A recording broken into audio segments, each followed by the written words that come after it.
කෙටිකතා ලෝකයේ හොල්ලපු තවත් ශ්‍රේෂ්ඨ කෙටිකතාකරුවෙකුගේ කතාවක් අද තෝරා ගත්තේ. James Joyce. James Augustine Joyce. ඔහුගේ කතා අතර වඩාත් ප්‍රශස්ත බව සැලකෙන කතාව තමයි මේක. The Dead. මළගිය ඇත්තෝ. අපි නැත්නම් මෙහෙම කියමු. මළ මිනිසුන්. දැන් මේ කතාව කියන්න කලින් ජේම්ස් ජොයිස් කවුද? 1882 අයර්ලන්තයේ ඉපදුනේ. පාසල් ගියේ ලෙඩ ළමෙක් වගේ කණ්ණාඩි දෙකකුත් දාගෙන. ඒ කාලේ කණ්ණාඩි දාගත්ත ළමයින්ට පාසලේදී යම් අපහාසවලට විහිළු තහළු වලට ලක් වෙන්න සිදු වෙනවා. ඒක ඔහු මුණ දුන්නු අත්දැකීමක්. වතාවක් පන්තිය බාර පියතුමා ඔහුට දඬුවම් කළා ගෙදර වැඩ කළේ නැහැ කියලා. නමුත් විවේකයේදී ඔහු ගිහිල්ලා පැමිණිලි කළා විදුහල්පති පියතුමාට මට ගෙදර වැඩ කරන්න බැරි වුණේ මගේ කන්නඩි දෙක කැඩිලා නිසා කියලා. ඔහු ඒ වගේ බය නැති ළමයෙක්.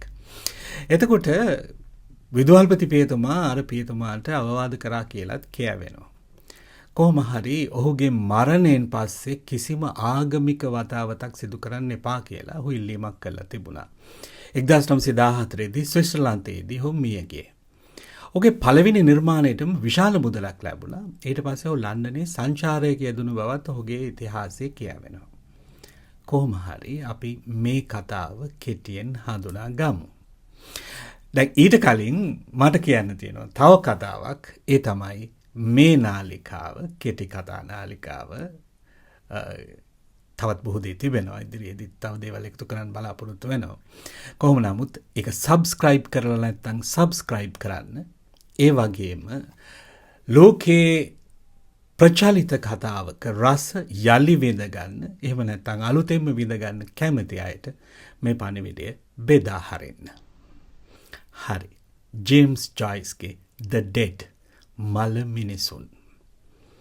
මේ කතාව පටන් ගන්නේ නත්තල් සාදයකින්. ඇත්තටම මේක නත්තලට පසුව පැවැත්වෙන සාදයක්. ජනවාරි 6 වැනිදා. එපිෆනි කියලා කියන්නේ. මෙතනදී විශේෂයෙන්ම කිතුණුවන් සමරනවා ජේසුස් වහන්සේගේ නැවත පැමිණීම.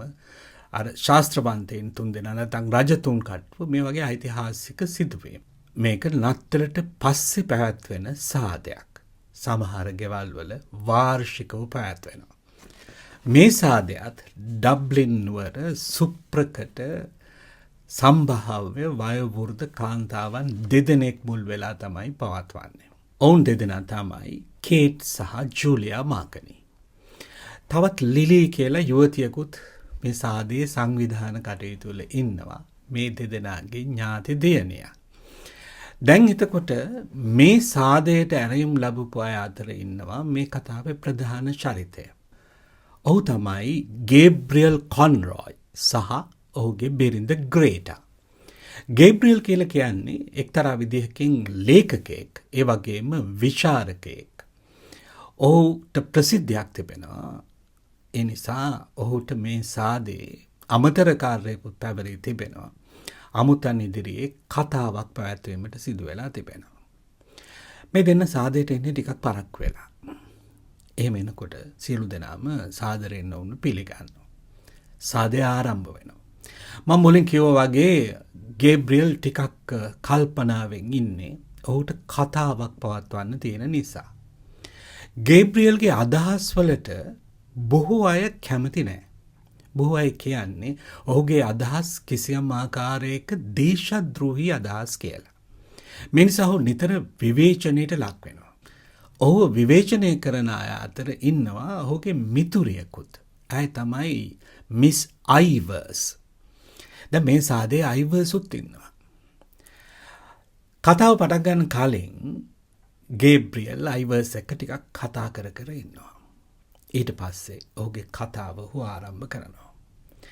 මේ කතාවේදී ඔහු කියන්නේ අතීතයේ වැදගත්කම, විශේෂයෙන්ම අයර්ලන්තයේ පැරැන්නන් සතුව තිබූ ගතිගුණවල සිරිත්වල වැදගත්කම. වර්තමානයේ ඒ සිරිත් විරිත් විනාශ කර දමන බව. ඒ වගේම මියගිය අයගෙන් ඉගෙනගත් දේවල්, මියගිය අය අගය කළ යුතු බව. මේ වගේ බොහොම දේශානුරාගී අදහස් කැටි කරගත්ත කතාවක් තමයි ඔහු ඉදිරිපත් කළේ. මේ නිසා එදා ඔහුගේ කතාවට කාගේත් ප්‍රශංසාව හිමි වුණා. ඒ නිසා ගේබ්‍රියල් හිටියේ ටිකක් සන්තෝෂෙන්. මේ සන්තෝෂය අතරේ ඔහු බලනවා කෝ ග්‍රේටා ඔහුගේ බිරිඳ. ඔහුට කල්පනා වෙනවා බිරිඳ ඔහු සමග ආවා. බිරිඳ ඔහු සමග ජීවත් වෙනවා. ලියන කියන වැඩ ඒ වගේම තමුන්ගේ රාජකාරිය හැරුණු විට බිරිඳ ගැන ඔහුට හිතන්න එච්චර වෙලාවක් තිබුණාද කියන එකත් ඇත්තටම ගැටලුවක්.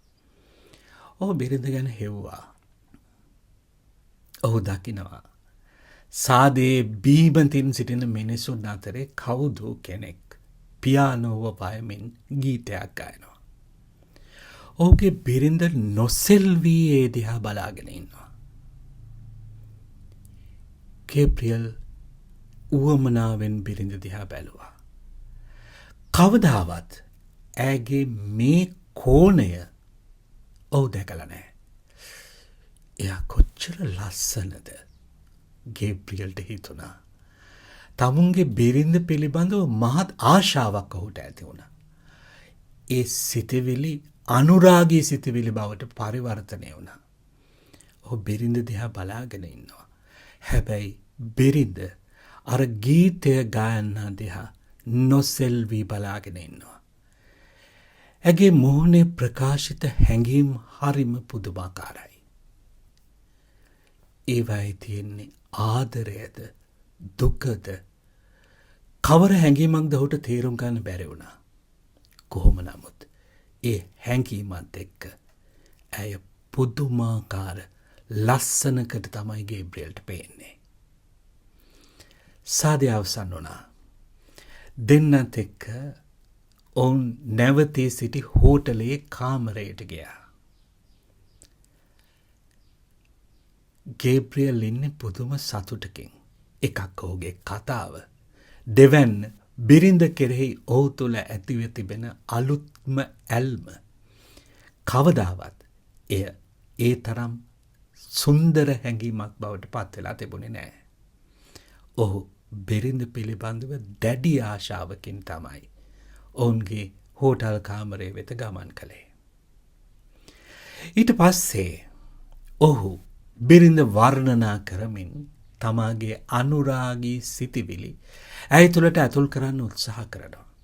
ඇය සමග එක්වන්න උත්සාහ කරනවා. හැබැයි බිරිඳ කිසිවකට අනුකූලතාව දක්වන්නේ නැහැ. අර ගීතය දිහා බලාගෙන හිටිය වගේම ඔහේ බලාගෙන ඉන්නවා. ඇගේ මුහුණේ ප්‍රකාශිත හැඟීම් තේරුම් ගන්න ගේබ්‍රියල්ට පුළුවන් කමක් නැහැ. ඔහු මහා ගැටලුවක් निराකරණය කරගන්නට බැන් ඇගේ මුහුණ දිහා බලාගෙන හිටියා. කිසිම උත්තරයක් නැහැ. බැරි තැන ඔහු ඇයව සොලවලා ඇගෙන ඇහුවා. මොකක්ද ඔයාට වෙලා තියෙන්නේ? ඇය කතා කරන්නේ නැහැ. තමුන්ගේ හිතේ නැගා අනුරාගයේ සිටිවිලි ඇයට කීවත් ඉන් පලක් වී නැති බව ගේබ්‍රියල්ට වැටහෙනවා. මොකක්ද මේවාට වෙලා තියෙන්නේ? ග්‍රේටාගේ ඇස් වලින් කඳුළු වැටෙනවා. ඇය සාදේදී තමන්ට ඇසුණු ගීතය ගැන කියන්නට පටන් ගත්තා. ඔයාට ඇහුණාද?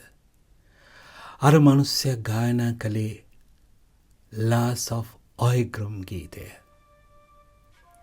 ඒ ගීතය අහලා තියෙනවද? ගේබ්‍රියල්ට මේ වගේ ගීත පිළිබඳව කිසිම හැඟීමක් තිබුණේ නැහැ. ඒ ගීතයේ තියෙන්නේ වංශවත් පුද්ගලයෙක් කෙරෙහි පෙම් කරපු දුප්පත් කාන්තාවක් පිළිබඳව. ඇය හීතලේ ගැහි ගැහි වංශවතාගේ ගෙපැලට එනවා දොරකඩට. නමුත් වංශවත් පිනිහා ඇයව පිළිගන්නේ නැහැ, ප්‍රතික්ෂේප කරනවා. ඉතින් ඔයාට මේ ගීතයත් එක්ක තියෙන ප්‍රශ්නේ මොකක්ද? ගේබ්‍රියල් අහිංසක විදියට ඇහුවා. මට මගේ අතීතය මතක් වුණා. මං කන්‍යාරාමේ ඉගෙන ගන්න කාලේ මට පෙම්වතෙක් හිටියා. ගේබ්‍රියල්ගේ ඇස් උඩ ගියා. පෙම්වතෙක්. ඔව්. එයාගේ නම මයිකල් ෆියුරි. හරිම දුප්පත්. එයා වැඩ කළේ ගෑස් කොම්පැනියක. ඒ නිසා එයා ලෙඩ වුණා. එයාට පෙනහළු ප්‍රශ්නයක් තිබුණා. ඒත් එයාට මාව හම්බ වෙන්න ලේසි නෑ. ඉතින් එයා අච්චර ලෙඩ තියෙද්දිත් හීතලේ ගැහි ගැහි මම කන්‍යාරාමයට යන දිහා බලාගෙන ඉන්නවා. පට්ට හීතලේ ගැහි ගැහි. අන්තිමට මයිකල් ඒ පෙනහළු රෝගෙම මිය ගියා. ඒ ගීතයත් එක්ක මට එයාගේ ආදරේ මතක් වුණා. ඒ තමයි මගේ ප්‍රථම ප්‍රේමය. ගේබ්‍රියල්ට හරියට විදුලි සැරයක් වැදුනා වගේ. දෙයනේ. මං මේ මිනිස්සයා එක්ක සෑහෙන කාලයක් හිටියා. එයා මගේ බිරිඳ. මට අවශ්‍ය වෙලාවට එයා අවශ්‍ය දේ කළා. එච්චරයි. ඒත් මේ මිනිස්සයා ගැන මම මොනවද දැනගෙන හිටියේ? එයා ජීවත් වෙලා තියෙන්නේ එයාගේ ප්‍රේමය එක්ක. මම මොනවද එයා ගැන දන්නේ? ගේබ්‍රියල්ට තමා ගැන ආත්මානුකම්පාවක් ඇති වුණා. ඕක කල්පනා කරන්න පටන් ගත්තා. මේ ලෝකෙ තමුන්ට හිමි තැන. මෙතෙක් කල් තමාගේ බිරිඳ හැටියට එකම ඇඳක නිදාගත් කාන්තාවත් මෙච්චර කල් ඉඳලා තියෙන්නේ ඔහු එක්ක නොවේ. ඔහු කල්පනා ලෝකෙ කෙමිදුණා. ආපහු හැරිලා බලනකොට කඳුළු වගුරමින් සිටි ග්‍රේටා එහෙම්මම නින්දට ගිහින්. ගේබ්‍රියල් කාමරේ ජනේලෙ ළඟට ගියා. හිම කැට පතිත වෙනවා පොළවට. හරියට මැරිච්ච මිනිස්සුන්ගේ මතට අයිස් වැටෙනවා වගේ. මේ ලෝකේ ඔහුට හිමි තැන පිළිබඳව කල්පනා කළා. මෙච්චර කල් මං ජීවත් වුණා. බලපුවාම මට මාවත් අයිති නෑ. හිම වැටෙන එක නවත්තන්න බෑ. කාලය ගත වෙන එකත් නවත්තන්න බෑ. කාලය ගත වෙනවා. අපි මැරෙනවා. අපිව කාටත් අමතක වෙලා යයි. ඒත් සමහරු තමුන්ගේ ප්‍රේමය සමග සදාකල් ජීවත් වෙනවා. ඒ වුණත් මේ ලෝකේ තමුන්ට කිසිවක් අයිති නැති බව ගේබ්‍රියල්ට වැටහෙන්න පටන් ගත්තා. ඔහු වැටෙන හිම දිහා දිගටම බලාගෙන හිටියා.